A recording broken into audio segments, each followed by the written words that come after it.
When we meet new people, we generally just go through our CVs. So let's say we meet at a networking event and I just talk about the job, then everybody just glazes over because it's dull. But if we can find out a bit about the people first, so when you first meet people, you get to know them on a personal level, then you buy into them. So let's say I met someone the other day and he was telling me that he got 2 young kids, 4 and 5, and they were into football, and that next year he really wanted to get into camping with the family. So a friend of mine runs a camper van business. It's very easy for me to say to him, so Terry, let me introduce you to Joe. Joe runs a camper van business. Rather than rushing out and buying all your camping equipment, which is going to be expensive, why don't you just book a camper van for a couple of nights? You'll get on brilliantly with Joe because of this, and this. And it's only £77 a night to hire a camper van.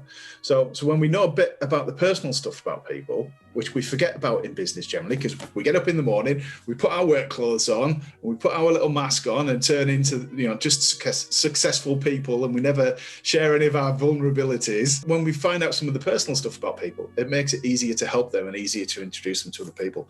So we've come up with this thing, it's called the Connect method. So when you're first meeting somebody, or it might be at a second meeting and you're thinking, right, this person might be good for me to help me find some introductions to clients, just say to them, let's take a couple of minutes, put a time limit on it. Otherwise, you never know if the other person's going to go off on a tangent and chat for half an hour all about their background.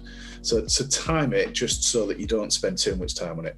So Connect stands for, the C is for childhood, the O is for our family, the N is for what do you do when you're not working, the next N is new places that you'd like to go to, the E is eventful times in your life, the C is for causes that I care about, and the T is for things that you might not know about me. There should be enough in there that if you start working through that list, you tell people stuff that we would never normally tell them in a business context.